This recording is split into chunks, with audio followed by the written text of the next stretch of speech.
থকা দেখা যায়। গতিকে আপোনালোকে কুৱেশ্যনসমূহ চাব আৰু কেনে পাইছে কমেণ্ট কৰি জনাব। এতিয়া আমাৰ প্ৰথম কুৱেশ্যনটো আজি লৈছোঁ 62.5ৰে 500ক হৰণ কৰি পোৱা শুদ্ধ উত্তৰটো কোনটো হ'ব।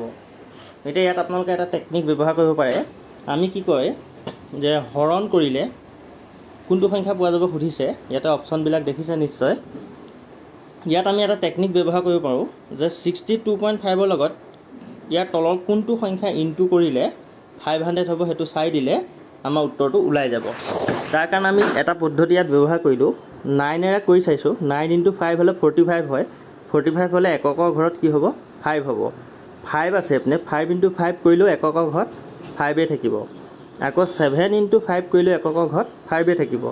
কিন্তু আমাৰ ইয়াত যিটো 500 সংখ্যা আছে এককৰ ঘৰত কি আছে 0 আছে। গতিকে আমি এইটো টেকনিকটো কি ব্যৱহাৰ কৰিম যে 8ৰ লগত যদি আমি 5 পূৰণ কৰোঁ 8 × 5 = 40 হ'ব। গতিকে 40 হোৱাৰ লগে লগে ইয়াত 0টো থাকি গ'ল। গতিকে এককৰ ঘৰতনো মিলি গ'ল। গতিকে আমাৰ আৰু এতিয়া সন্দেহ নাই, ইয়াৰ শুদ্ধ উত্তৰটো হ'ব 8। ডাইৰেক্টলি কৰি চালেও হ'ব, কিন্তু এইটো টেকনিকো ব্যৱহাৰ কৰিব পাৰিব। কেতিয়াবা ডাঙৰ সংখ্যা দি দিয়ে পৰীক্ষাত, তেতিয়া এইটো পদ্ধতি ব্যৱহাৰ কৰিব পাৰিব। ইয়াৰ পিছৰ অংকটোলৈ যাওঁ। এইটো অংক আপোনালোকে চাওক, 15 জন বনুৱাই এটা কাম 30 দিনত শেষ কৰে, তেন্তে 15 জন বনুৱাই কিমান দিনত কৰিব। ইয়াৰ কথাটো হ'ল কি 15 জন বনুৱাক সময় লাগে 30 দিন। এতিয়া আমি প্ৰথমতে এইটো কথা উলিয়াব লাগিব যে এজন বনুৱাক কিমান সময় লাগিব। যিহেতু 15 জনক সময় 30 দিন লাগে, গতিকে এজনক বহুত বেছি সময় লাগিব। সেইকাৰণে আমি 15ৰ লগত 30টো ইনটু কৰিব লাগিব। 15ৰ লগত 30 ইনটু কৰিলে 450 দিন। অৰ্থাৎ এজন ব্যক্তিয়ে যদি কামটো কৰিবলগীয়া হয় তেতিয়াহ'লে আমাক সময় লাগিব 450 দিন। এতিয়া প্ৰশ্নটো সুধিছে যে 50 জনক কিমান সময় লাগিব। তেতিয়া আমি কি কৰিব লাগিব, এই 450টোক 50ৰে হৰণ কৰি দিব লাগিব। 50ৰে 450ক হৰণ কৰিলে কেইবাৰ যাব 9 বাৰ। অৰ্থাৎ আমাৰ শুদ্ধ উত্তৰটো হ'ব 9 দিন। ইয়াত শুদ্ধ উত্তৰ হ'ল 9 দিন। তলৰ কোনটো মৌলিক সংখ্যা। এতিয়া মৌলিক সংখ্যা চাবৰ কাৰণে আমি কি কৰিব লাগিব, এনেকুৱা ডাঙৰ ডাঙৰ সংখ্যাবিলাক দিয়ে। মৌলিক সংখ্যা সন্দৰ্ভত মই আগতে কৈছোঁৱেই, আকৌ এবাৰ কৈছোঁ যে মৌলিক সংখ্যা মানে হৈছে যিবিলাক সংখ্যা কেৱল একেৰাহে হৰণ কৰিব পাৰি। অৰ্থাৎ যিবিলাক সংখ্যাৰ উৎপাদক কেৱল 1 থাকে, সেইবিলাককে সাধাৰণতে আমি মৌলিক সংখ্যা বুলি কওঁ। আপোনালোকে ইয়াত মন কৰিব 161ৰ 7ৰে হৰণ যাব, 343কো 7ৰে হৰণ যাব। ঠিক তেনেকৈ 231কো 7ৰে হৰণ যাব। মানে গোটেইকেইটা এই সংখ্যাকেইটা 7ৰে বিভাজ্য। কিন্তু 139 সংখ্যাটো 1ৰ বাহিৰে বেলেগ একোৰে হৰণ কৰিব নোৱাৰি, একেৰাহে হৰণ কৰিব পাৰি। অৰ্থাৎ ইয়াত 139টোৱে হ'ব মৌলিক সংখ্যা। ইয়াৰ পিছৰ অংকটোলৈ চাওক। এখন গাড়ী প্ৰতি ঘণ্টাত 45 কিলোমিটাৰ অতিক্ৰম কৰে। গাড়ীখনে 15 মিনিটত কিমান দূৰ অতিক্ৰম কৰিব। ইয়াৰ কাৰণে আমি কি পদ্ধতি ব্যৱহাৰ কৰিম, প্ৰথমতে আমি পালোঁ যে ঘণ্টাত 45 কিলোমিটাৰ যায়। মানে এঘণ্টা মানে হৈছে কিমান 60 মিনিট। অৰ্থাৎ 60 মিনিটত গাড়ীখনে অতিক্ৰম কৰে কিমান 45 কিলোমিটাৰ। এতিয়া আমি প্ৰথমতে ইয়াত উলিয়াব লাগিব যে 1 মিনিটত কিমান অতিক্ৰম কৰে। 1 মিনিটত গাড়ীখনৰ গতিবেগটো প্ৰথম উলিয়াম। 1 মিনিটত গাড়ীখনৰ গতিবেগ উলিয়াবৰ কাৰণে আমি কি কৰিম, 45ক 60ৰে হৰণ কৰিম। 60ৰে হৰণ কৰিলোঁ। তাৰপিছত আমাক বিচাৰিছে 15 মিনিট। গতিকে ইয়াৰ লগত আমি কি কৰিম, এতিয়া 15টো পূৰণ কৰি দিম। 15টো পূৰণ কৰি দিয়াৰ লগে লগে 15ৰে 60ক যাব 4 বাৰ। 4য়ে এতিয়া আমি 45ক কি কৰিব লাগিব, হৰণ কৰিব লাগিব। আৰু 4ৰে 45ক হৰণ কৰি দিলে উত্তৰটো ওলাব 11.25 কিলোমিটাৰ। গতিকে আমাৰ শুদ্ধ উত্তৰটো হ'ব 11.25 কিলোমিটাৰ। এনেধৰণৰ অংকবোৰ চাব, এইটো পৰীক্ষাত খুব আহি থাকে এনেকুৱা। নেক্সট এইটো সৰল কৰা এটা দিয়া হৈছে। সৰল কৰাত ইয়াত বদমাছ ফৰ্মুলা ব্যৱহাৰ হৈছে। বদমাছ ফৰ্মুলাৰ অৰ্থটো হ'ল BODMAS, বদমাছ। অৰ্থাৎ ইয়াত প্ৰথমতে ব্ৰেকেট থাকিলে ব্ৰেকেটৰ কাম প্ৰথমতে হ'ব। তাৰপিছত O মানে অফ, ৰ যদি থাকে তেতিয়া তাৰ কাম হ'ব। D মানে ডিভিজন অৰ্থাৎ হৰণ, M মানে মাল্টিপ্লিকেশ্যন মানে হ'ল পূৰণ, A মানে হ'ল এডিশ্যন তাৰমানে যোগ, S মানে ছাবষ্ট্ৰেকশ্যন তাৰমানে হ'ল বিয়োগ। গতিকে আমাৰ ইয়াত যিহেতু ব্ৰেকেট বা অফ নাই, গতিকে আমাৰ B আৰু Oৰ কাম নাই। আমাৰ প্ৰথম কাম আছে D, ডিভিজন। গতিকে হৰণ কি আছে, 3 আৰু 6ক হৰণ কৰিব লাগে। গতিকে 3য়ে যদি 6ক হৰণ কৰোঁ, 3য়ে 6ক কেইবাৰ যাব 2 বাৰ। তাৰপিছত আছে মাল্টিপ্লিকেশ্যন কাৰ লগত আছে 3ৰ লগত। 3ৰ লগত পূৰণ হ'ব 2 পূৰণ 3 কৰিলোঁ। তাৰপিছত আছে এডিশ্যন আছে কিমান 5, গতিকে 2 3 গুণ হ'ল 6 লগত 5টো আমি যোগ কৰি দিলোঁ। তাৰপিছত লাষ্টত আছে কি এছ মানে হ'ল ছাবষ্ট্ৰেকশ্যন অৰ্থাৎ বিয়োগ। এতিয়া আমি 6 পাছে কিমান পালোঁ 11 পালোঁ। এই 11ৰ পৰা 7টো কি কৰি দিব লাগিব মাইনাছ। 11 - 7 = হ'ব 4, গতিকে শুদ্ধ উত্তৰটো হ'ব 4। এইটো বদমাছ ফৰ্মুলা প্ৰায় পৰীক্ষাত আহি থাকে, আপোনালোকে চাব। এইবাৰ প্ৰশ্নটো হ'ল 15 কেজি চাউলৰ দাম। 15 কেজি চাউলৰ দাম ইয়াত দিয়া আছে, উলিয়াব লাগে আমি, কিন্তু প্ৰতি কুইণ্টলৰ দাম দিয়া আছে কিমান 2800 টকা। এইটো তেনেকৈ দিয়ে পৰীক্ষাত কেতিয়াবা। প্ৰতি কুইণ্টলৰ দাম 2800 যদি হয়, তেতিয়াহ'লে 1 কেজিৰ দাম কিমান হ'ব? 2800ক আমি কিহেৰে হৰণ কৰিব লাগিব 100ৰে হৰণ কৰিব লাগিব। 100ৰে হৰণ কৰাৰ লগে লগে ওলাই যাব যে 1 কেজিত কিমান দাম। 1 কেজিত হ'ল 28 টকা। যদি 1 কেজিত 28 টকা হয়, তেনেহ'লে 15 কেজিত হ'ব কিমান 420 টকা। গতিকে শুদ্ধ উত্তৰটো হ'ব 420 টকা। ইয়াৰ পিছৰ কুৱেশ্যনটো চাওক। ইয়াৰ পিছৰ কুৱেশ্যনটো দিছে 5x 4y = কিমান 18, অৰ্থাৎ y মান যদি 3 হয় তেন্তে xৰ মানটো কিমান হ'ব? আমি y জেগাত 3 বহাই দিম। y জেগাত 3 বহুৱাই দিয়াৰ লগে লগে 4 আৰু 3 পূৰণ কৰিলে হ'ব 12, অৰ্থাৎ এইটো এনেকুৱা হ'ব ফৰ্মুলাটো 5x + 12 = হ'ব 18। এই 12টো ইয়াত হৈ আছে যোগ, ইফালে গ'লে বিয়োগ হ'ব। গতিকে 5x = 18 পৰা 12 গ'লে থাকিলে 6। যিহেতু xৰ লগত 3টো পূৰণ হৈ আছে, গতিকে এইফালে গ'লে আমাক কি কৰিব লাগিব হৰণ। 6 / 3, 3য়ে ইয়াক কেইবাৰ যাব 2 বাৰ, অৰ্থাৎ এই xৰ মানটো হ'ব কিমান 2। ইয়াত ওলাই যাব এতিয়া 3 দুগুণ কিমান 6, 3 দুগুণ হ'ল 6, 3 দুগুণ 6 হ'ল, আকৌ এইপিনে 4 3 গুণ হ'ল কিমান 12, আৰু 12 × 6 হৈ গ'ল 18। গতিকে আমাৰ শুদ্ধ উত্তৰটো হ'ল অপশ্যন চি।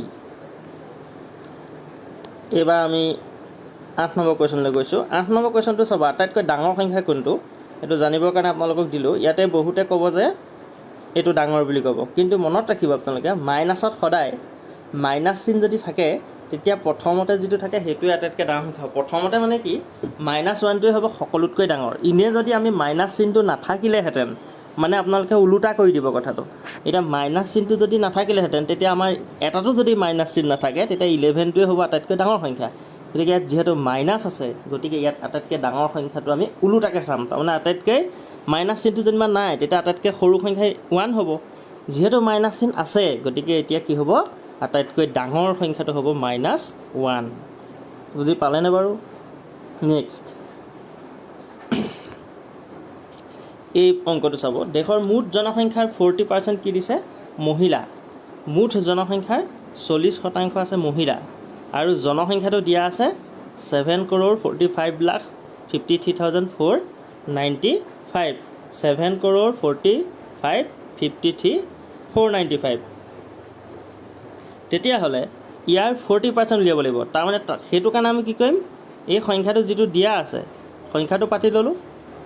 সংখ্যাটো পাতি লোৱাৰ পিছত তাৰ লগত আমি 40%টো পূৰণ কৰি দিব লাগিব। কেনেকৈ পূৰণ কৰিম? 100 ওপৰত হ'ব 40। গতিকে এইটো কেলকুলেশ্যনটো মই দীঘলীয়া হ'ব, কৰি নাই দেখুৱা। গতিকে ইয়াৰ শুদ্ধ উত্তৰটো হ'ব, ইয়াত ভুলবশতঃ শুদ্ধ উত্তৰটো থাকি গ'ল দিবলৈ।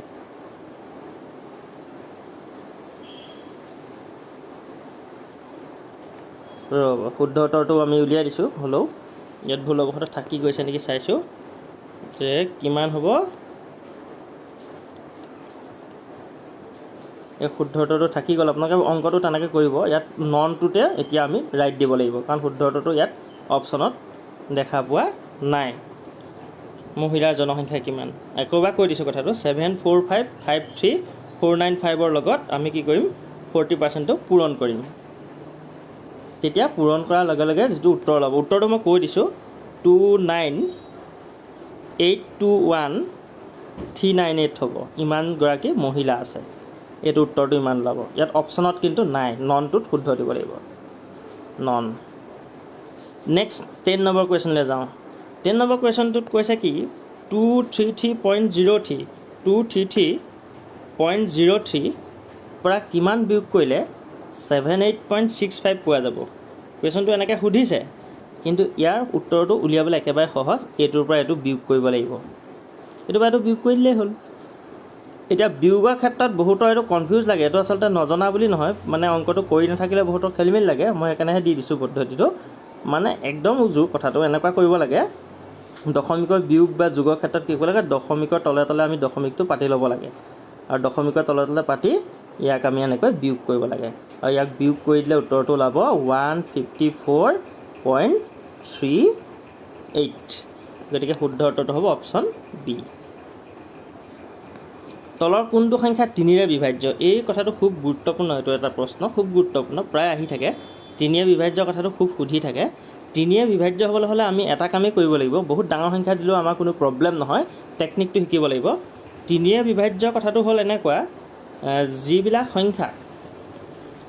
সংখ্যা এই যে যিবোৰ সংখ্যা থাকে, 1 2 3 4 5 6টা, এই যে 6টা সংখ্যা আছে, ইয়াত বেলেগ বেলেগ অংক আছে, এই অংকবিলাক যোগ কৰি চাব লাগে। অংকবিলাক যেতিয়া আমি যোগ কৰি চাম, অংকবিলাকৰ যোগফলটো চাব লাগে কিমান হৈছে। এইবিলাকত আপোনালোকে অংকবিলাকৰ যোগফলবিলাক কৰি চাব প্ৰত্যেকতে। মই অংকটো কৰি থৈছোঁ আগতে, সেইকাৰণে মই কওঁ যে এই চি অপশ্যনটোত, অপশ্যন চিত গোটেইকেইটা যোগ কৰি দিলে 21 হয়, আৰু এই 21 সংখ্যাটোক 3ৰে হৰণ যায়, গতিকে সেইকাৰণে এই যিটো ডাঙৰ সংখ্যা সেইটোকো 3ৰে হৰণ যাব। আকৌ এবাৰ মই তথাপিতো কৈ দিছোঁ যে আমি ইয়াত থকা অংকবিলাকৰ যোগফলটো উলিয়াই ল'ব লাগে। অংকবিলাকৰ যোগফলটো উলিওৱাৰ পিছত তাক 3ৰে হৰণ যায় নে নাযায় চাব লাগে। যদি 3ৰে হৰণ যোৱা সংখ্যা পাওঁ, তেতিয়া গোটেই ডাঙৰ সংখ্যাটো 3ৰে বিভাজ্য হয়। ইয়াত শুদ্ধ অপশ্যন চি। নেক্সট 12 নম্বৰ কুৱেশ্যনটো চাব। ইয়াত দিছে কি 5 3 4 7 8, 5 3 4 7 8, কিন্তু এই মাজত কি দি দিছে, এক্স দি দিছে। এতিয়া আমাক সুধিছে যে এই এক্সটোৰ ঠাইত কি সংখ্যা আমি যদি দিওঁ, ইয়াত কেইবাটাও সংখ্যা দি থোৱা আছে, কি সংখ্যা দিলে 3ৰে বিভাজ্য হৈ যাব সংখ্যাটো, কি সংখ্যা দিলে 3ৰে বিভাজ্য হৈ যাব। অপশ্যনকেইটাত চাব, আপোনালোকে এইটো অপশ্যন দিও চাব পাৰে, নহ'লে আৰু এটা পদ্ধতি আছে, আমি এই গোটেইকেইটা যোগ কৰি চাম। প্ৰথমতে 5 3 4 7 8, এই গোটেইকেইটা যদি যোগ কৰি দিয়ে 27 পাব। গতিকে 27ক 3ৰে হৰণ যায়, গতিকে ঠিকেই আছিলে, এক্সৰ জেগাত 0 বহালেও হ'লহেঁতেন, কিন্তু আমাৰ যিহেতু ইয়াত অপশ্যনত 0টো নায়েই, গতিকে আমি 3 বহাম। 3 বহালে কি হ'ব, তেতিয়া 27ৰ লগত 3 যোগ কৰিলে 30 হ'ব, 30কো 3ৰে ডিভাইড যাব, গতিকে ইয়াৰ শুদ্ধ উত্তৰটো হ'ব অপশ্যন চি।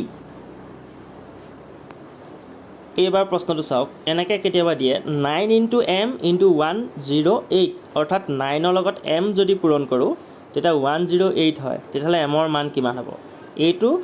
এইটোলৈ এইটোক হৰণ কৰি দিলে হ'ব।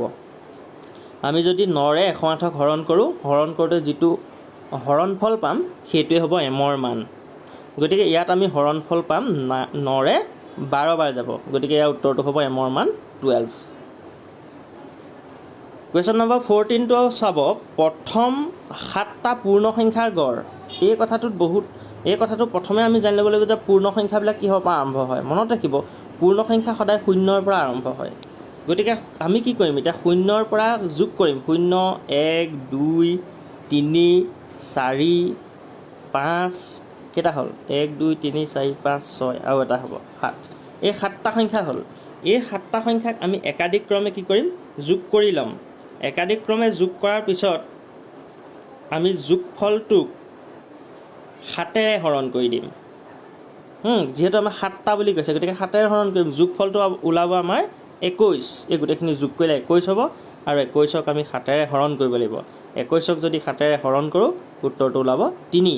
গতিকে প্ৰথম 7টা পূৰ্ণ সংখ্যাৰ গড় হ'ব 3। ঠিক সেইদৰে আপোনালোকক প্ৰথম 7টা মৌলিক সংখ্যা দিব পাৰে, যৌগিক সংখ্যা দিব পাৰে, যুগ্ম সংখ্যা দিব পাৰে, এনেকুৱা কুৱেশ্যন কিন্তু পৰীক্ষাত দিয়ে। নেক্সট কুৱেশ্যনলৈ আগবাঢ়িছোঁ। এইটো এটা বৃত্ত সম্বন্ধীয় কুৱেশ্যন আপোনালোকলৈ আগবঢ়ালোঁ। বৃত্ত সম্বন্ধীয় কুৱেশ্যন, এটা বৃত্তৰ ব্যাস দিয়া আছে 14 চেণ্টিমিটাৰ। ব্যাস দিছে, মনত ৰাখিব, ব্যাস দিলে আমি ব্যাসাৰ্ধ উলিয়াব লাগিব, আৰু ব্যাসাৰ্ধ উলিয়াবলৈ আমি কি কৰোঁ, সদায় 2ৰে হৰণ কৰোঁ। গতিকে ইয়াৰ ব্যাসাৰ্ধটো আমি প্ৰথমতে উলিয়াই ল'লোঁ, ব্যাসাৰ্ধ ওলালে 7 চেণ্টিমিটাৰ। আৰু বৃত্তটোৰ পৰিসীমা মানে কি, এটা বৃত্ত, এইটো এটা বৃত্ত, এই বৃত্তটোৰ য'ৰ পৰা এইখিনিৰ পৰা ধৰি এনেকৈ গোটেই চাৰ্কুলটোত কিমান এৰিয়া আছে, কিমানটো মানে অংশ ই লৈ আছে, এৰিয়াটো এটা বেলেগ বস্তু দেই। এৰিয়াটো মানে কিমান ঠাই অধিকাৰ কৰি আছে সেইটো এৰিয়া বুলি কয়। আৰু ইয়াৰ পৰা আমি হিচাপ কৰি এনেকৈ যদি কেলকুলেশ্যনটো কৰোঁ ইয়ালৈকে, সেইখিনিক বৃত্তটোৰ পৰিসীমা বুলি কয়। পৰিসীমাক আৰু এটা শব্দৰে প্ৰকাশ কৰিব পাৰি, পৰিধি বুলিও কয়। গতিকে বৃত্তৰ পৰিধি উলিওৱা এটা নিয়ম আছে, ফৰ্মুলা আছে। ফৰ্মুলাটো হ'ল 2π × r। r মানে হৈছে ব্যাসাৰ্ধ, গতিকে ইয়াত r ৰ মান হ'ল 7। পাই মানে আমি জানো পাইৰ মান হৈছে 22/7। এই 2টো আছে, 2টো ইয়াত পাতি ল'লোঁ, আৰু লগতে ইয়াৰ যিহেতু r ৰ মান 7 পাইছিলোঁ, 7টো পাতি ল'লোঁ। 7এ 7ক আমি হৰণ কৰি দিলোঁ, কটাকটি গুচি গ'ল। 2ৰ লগত 22 পূৰণ কৰিলোঁ, 2/22 কিমান ল'লে? 44। গতিকে আমি বিচৰা উত্তৰটো হ'ল 44। আৰু ভিডিঅ' আপোনালোকলৈ আগবঢ়াম। ভিডিঅ'সমূহ চাই কেনে পাইছে কমেণ্ট কৰি জনাব। ৰাতিলৈ আকৌ আমি বেলেগ ভিডিঅ' আপোনালোকলৈ লৈ আহিম। ধন্যবাদ।